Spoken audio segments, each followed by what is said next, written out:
सभी दर्शकों का बहुत बहुत स्वागत है देश न्यूज के खास कार्यक्रम पर्दाफाश में। मैं हूं आपके साथ निशा तिवारी। दर्शकों, आज हम बात करेंगे फर्जी जन्म प्रमाण पत्र का जो काला खेल चल रहा है इस वक्त रायबरेली में। जी हां, फर्जी जन्म प्रमाण पत्र मामले में रायबरेली पुलिस को बड़ी सफलता मिली है। पुलिस ने इस मामले में 6 और लोगों की गिरफ्तारी कर ली है। पुलिस अफसर अभिषेक अग्रवाल ने कहा कि अभी जांच लगातार जारी है और पकड़े गए लोगों से पूछताछ जब की गई तो बहुत सारी जानकारियां भी सामने निकल कर आई है। उन्होंने कहा है कि अभी तक की जानकारी के अनुसार ये पूरा फर्जीवाड़ा सरकारी योजनाओं का गलत तरीके से लाभ लेने के लिए किया जा रहा था। हालांकि इन लोगों का रोहिंग्या कनेक्शन और देश विरोधी गतिविधियों में शामिल होने के संबंध में लगाए गए आरोपों के बारे में जो है वो जांच अभी भी जारी है, क्योंकि सालौन में पिछले माह सामने आए फर्जी जन्म प्रमाण पत्र मामले में अभी तक की जांच के दौरान भाजपा विधायक और हिंदू युवा वाहिनी के दावों को बड़ा झटका लग गया है, क्योंकि रायबरेली पुलिस ने इस मामले में 6 और लोगों की गिरफ्तारी के बाद दावा किया है कि अभी तक की पूछताछ में सरकारी योजनाओं का लाभ लेने के लिए फर्जी प्रमाण पत्र बनाए जा रहे थे। वहीं सालौन भाजपा विधायक अशोक कौरी और हिंदू युवा वाहिनी ने दावा किया कि फर्जी जन्म प्रमाण पत्र का रोहिंग्या कनेक्शन है और देश विरोधी गतिविधियों के लिए इन्हें बनाया जा रहा है।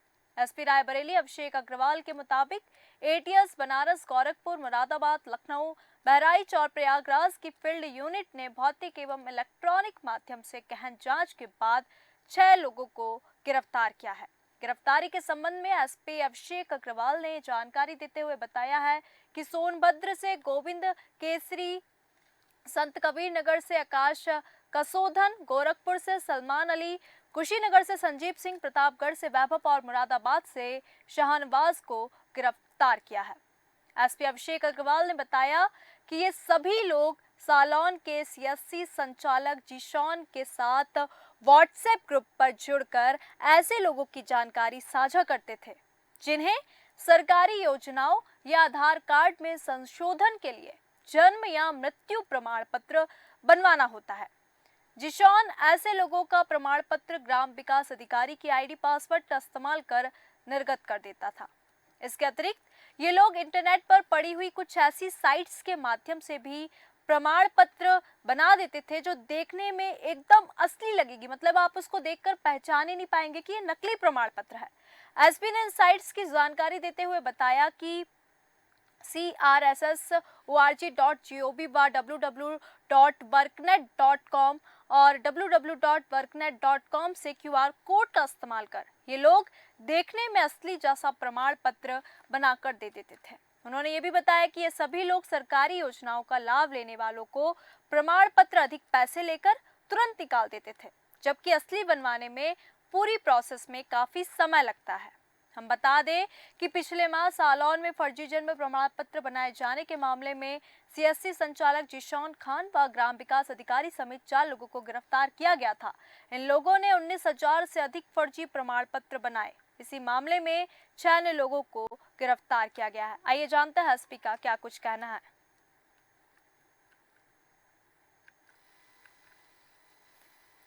थाना सलोन में एडीओ पंचायत की तहरीर पर 4 लोगों के विरुद्ध मुकदमा दर्ज किया गया था और उन्हें जेल भेजा गया था। इसी के क्रम में कल 7 व्यक्ति की गिरफ्तारी हुई है। यह गिरफ्तारी एटीएस और थाना सलोन पुलिस द्वारा संयुक्त रूप से की गई है।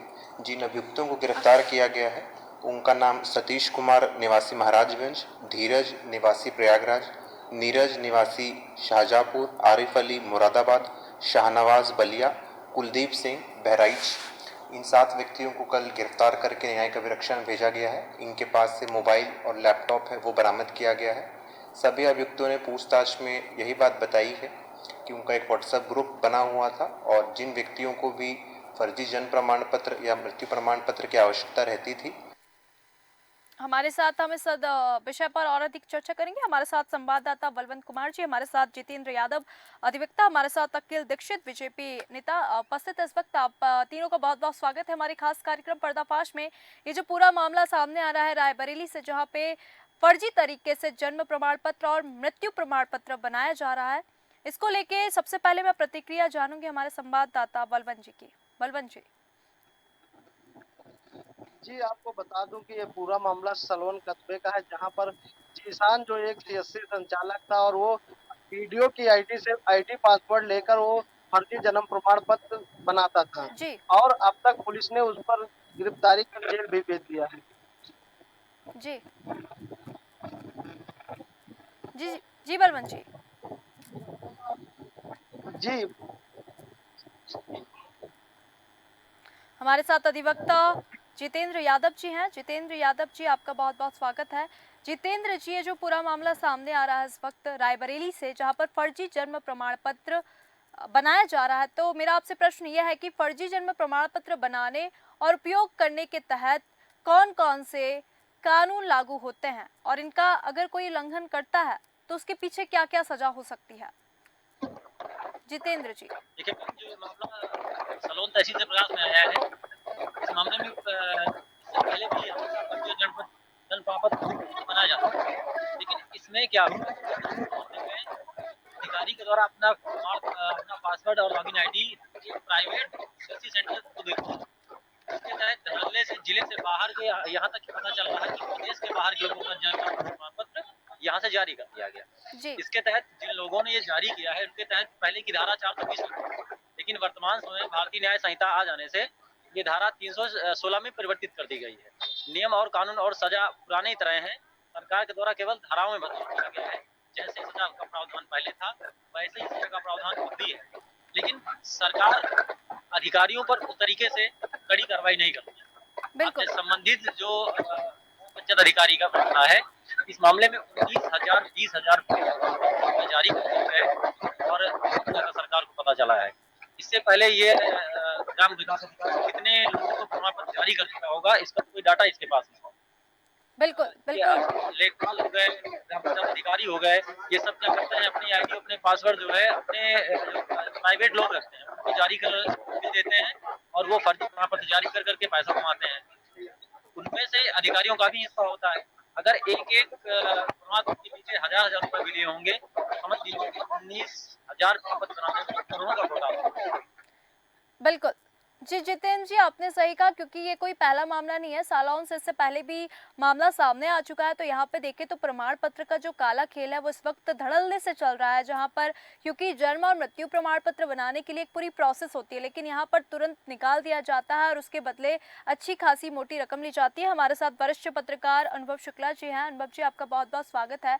अनुभव जी, जो पूरा मामला सामने आया है रायबरेली से, प्रमाण पत्र का जो फर्जीवाड़ा इस वक्त चल रहा है, हालांकि पुलिस को इस वक्त बड़ी सफलता हाथ लगी है, तो ये जो गिरफ्तार किए गए हैं 6 लोग, इनकी क्या भूमिका थी और क्या ये जो अभी 6 लोग गिरफ्तार हुए हैं, क्या पहले भी इनकी इस फर्जीवाड़े में संलिप्तता पाई गई थी या ये इससे पहले भी शामिल थे, या फिर ये शामिल कैसे हुए इस पूरे प्रकरण में?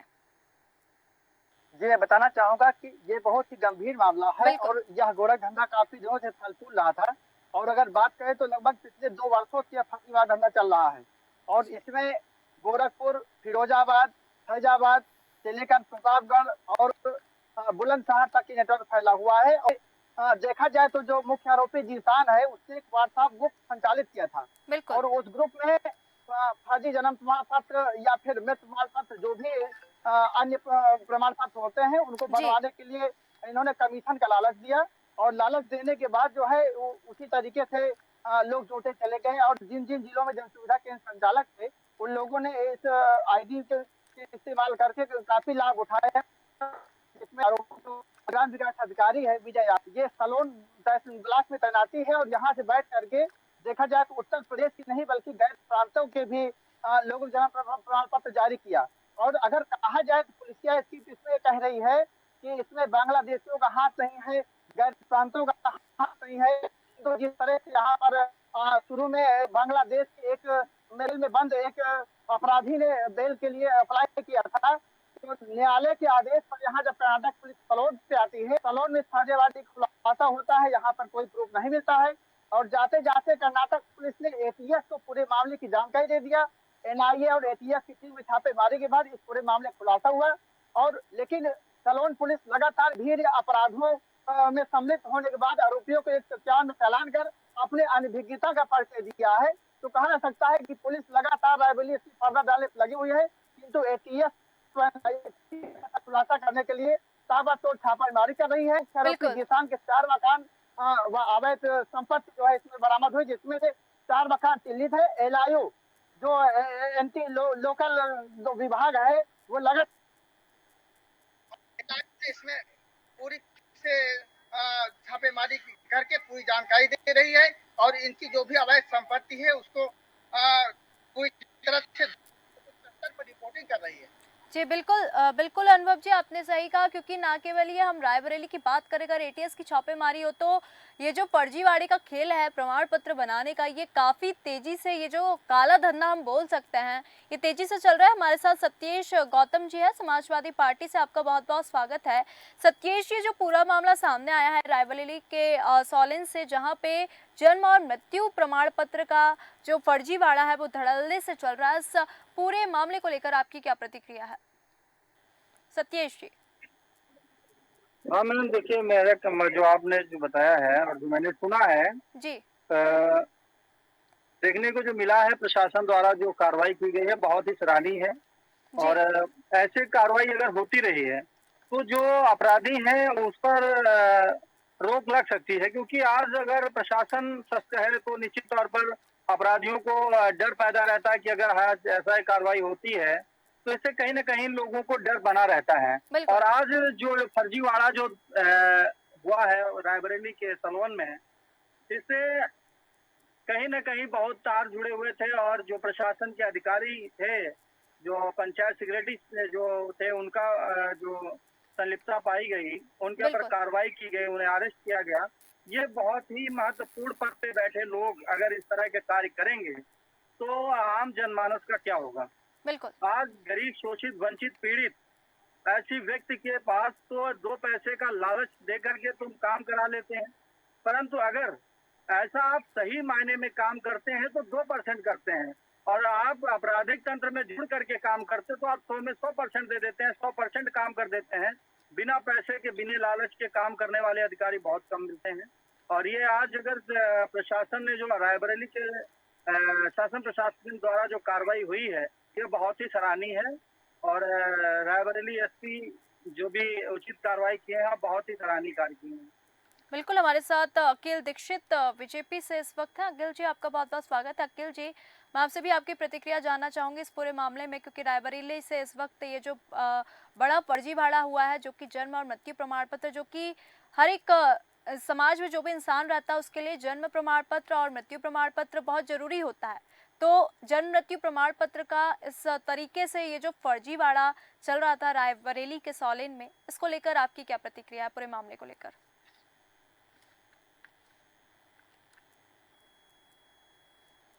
अखिल जी, आपको मेरी आवाज आ रही है? अखिल जी, आपकी आवाज हम तक नहीं पहुंच पा रही है, आप अनम्यूट करिए।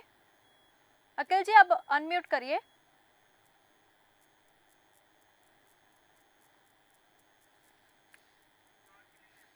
मैं जितेंद्र जी आपके पास फिर से आना चाहूंगी। जितेंद्र जी, जो पूरा मामला सामने आया है, इसमें हम देख सकते हैं कि इन फर्जी प्रमाण पत्रों का किस तरीके से उपयोग किया गया और सरकारी योजनाओं का लाभ लिया जा रहा था।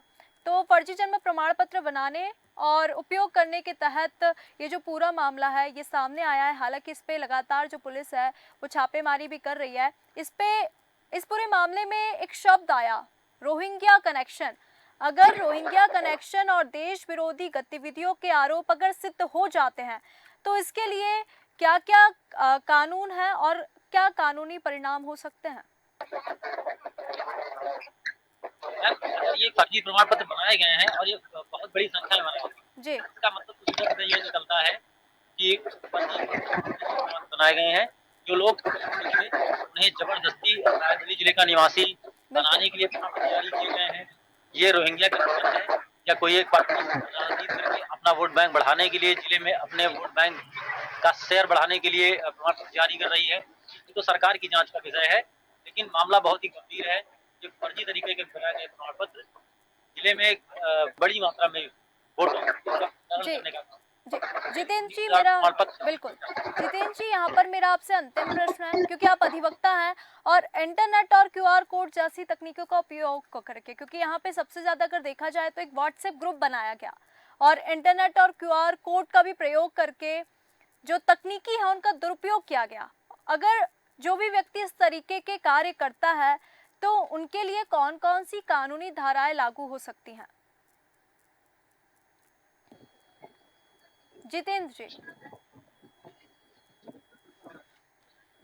जितेंद्र जी, आपको मेरी आवाज आ रही है? अखिल जी, मैं आपके पास फिर से आना चाहूंगी। अखिल जी, आपको मेरी आवाज आ रही है?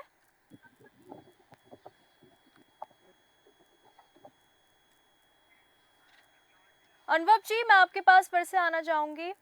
अनुभव जी, जो पूरा मामला हम देख रहे हैं, हालांकि यहाँ पर अभी लगातार कार्रवाई की जा रही है तो अभी कुछ कहना स्पष्ट नहीं है, लेकिन रायबरेली में इस प्रकार से जो फर्जीवाड़ा चल रहा है जन्म और मृत्यु प्रमाण पत्र को लेकर, यहाँ पे सरकारी योजनाओं का गलत दुरुपयोग किया गया। और कुछ लोग होते हैं, क्योंकि इंसान होता है, उसको अर्जेंट में चीज़ों की आवश्यकता होती है, तो जो समाज में जो लोग रहते हैं वो भी सोचते हैं कि थोड़े पैसे तो ज़्यादा लगेंगे, जन्म प्रमाण पत्र तुरंत मिल जाएगा। तो कहीं ना कहीं देखा जाए तो समाज के लोग भी इन सब चीज़ों को बढ़ावा दे रहे हैं। जी जी जी, मैं बताना चाहूँ कि मेरी आवाज, जी आवाज आप नहीं सुन पा रहे हैं? जी जी जी अनुभव जी। जी, मैं बताना चाहूंगा कि जिस तरह से इसमें अधिकारियों के साथ साथ जो क्षेत्र के ग्राम प्रधान है वो भी संलिप्त थे। ग्रामों के क्षेत्र में ग्राम विकास अधिकारी काम कर रहा था। उनके ग्राम सभा में ऐसे सारी जन्म प्रमाण पत्र जारी होते गए और उनको ये एक कथित कथनी है उनकी कि जो है हमें जानकारी नहीं है। इसमें देखा जाए तो ये फर्जी जन्म प्रमाण पत्र का नेटवर्क भारत और उत्तर प्रदेश ही नहीं बल्कि गैर प्रांतों में भी फैला हुआ था। और अगर बात करें इससे प्रशासन की, तो प्रशासन लगातार इस मामले पर पर्दा डालने के लिए भरसक प्रयास किया। और इसमें अगर देखा जाए तो एटीएस और एनआईए टीम की एंट्री न होती तो इस पूरे मामले में सिर्फ 151 के शांति भंग में चालान के बाद ही मामले को दफा दफा कर दिया जाता। और अगर बात करें इसमें अगर एटीएस की, तो लगातार एटीएस अपना भरसक प्रयास कर रही है, आरोपियों को धरपकड़ कर रही है, गैर जनपदों में छापा मार रही है, किंतु रायबरेली पुलिस लगातार मामले में पर्दा डालने के सिवा कुछ भी करने के लिए तैयार नहीं है। और अगर बात करें इसमें, तो जिस तरह से एटीएस सक्रिय है, अगर रायबरेली कप्तान इसमें लिख कर दे दिए एटीएस को, तो फुल जांच जब एटीएस को मिल जाएगी तो इसमें अभी और पार्टी निकल के सामने आएगी, उसमें और आरोपियों की धरपकड़ होगी। अब तक में 10 आरोपियों की गिरफ्तारी हो चुकी है। और अगर बात करें जिस तरह से यहाँ पर जो निवेशक जिसको विवेचना मिली है, मतलब जैसे ही इस मामले का फर्जी वाला खुलासा हुआ, सहायक विकास अधिकारी थे जितेंद्र सिंह ने, उन्होंने तहरीर दे के आरोपी ग्राम विकास सहित 4 पे मुकदमा दर्ज कराया। मुकदमे की बात इस मामले की विवेचना क्राइम इंस्पेक्टर एक आदर्श सिंह है, किंतु जैसे ही इस मामले में इधर एटीएस और जिला मुख्यालय से लेकर लखनऊ मुख्यालय तक के अधिकारी यहाँ पे आके लगातार छापेमारी कर रहे हैं, तो वहीं विवेचक आदर्श सिंह जो है वो इस समय विदेश पे चले गए हैं, मेडिकल लगा करके बाहर छुट्टी पे चले गए हैं। तो ऐसे में विवेचना प्रभावित हो रही है। और भला जब देखा जाए तो जिस तरह से एसपी जो रायबरेली के हैं अभिषेक अग्रवाल जी लगातार इस मामले में कार्रवाई खुलासा करने का दावा कर रहे हैं। और इसमें इस पूरे मामले को केवल यूपी तक ही सीमित कर गए जनपदों में कार्रवाई कर और जो भी आरोपी हैं उनको पकड़ के, और ये कह रहे हैं कि सरकारी कार्य को कराने के लिए जनप्रतिनिधियों का उपयोग किया जाता था। किंतु यह दावा लगातार भाजपा एमएलए ने अपना रखा था कि इस फर्जी जनप्रमाण पत्र को गैर प्रांत के लोग उपयोग करके काफी मोटी रकम भी अर्जित करते थे, और इससे घुसपैठिए जो है वो भारत देश में आके शरणार्थी बन गए। तो कहीं न कहीं इस मामले में भाजपा विधायक और प्रशासन दोनों को लेकर तलवार खींची हुई है। लगातार प्रशासन भाजपा विधायक के दावों को नकार करके अपने तथ्य प्रस्तुत कर रहा है, और ऐसे देश की सुरक्षा से जुड़े इस गंभीर प्रकरण पर जिस तरह से पर्दा डाला जा रहा है, तो उसमें कहीं न कहीं ग्राम विकास अधिकारी के साथ साथ जो भी स्थानीय प्रशासन है वो भी संलिप्त है।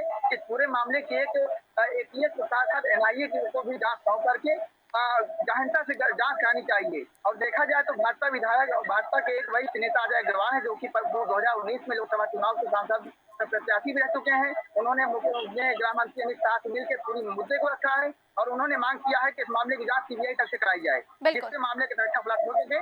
किंतु अब तक कोई मामले में प्रशासन और जिला प्रशासन कुछ करने को तैयार नहीं है, जिससे यह मामला जल्द ही अगर एटीएस और एनआईए के हाथ नहीं गया तो मामले में लगातार फाइनल रिपोर्ट से लेकर के मामले को सिर्फ प्रदेश स्तर तक में रख के मामले को खत्म करने का पूरा प्रयास किया जा रहा है। बिल्कुल।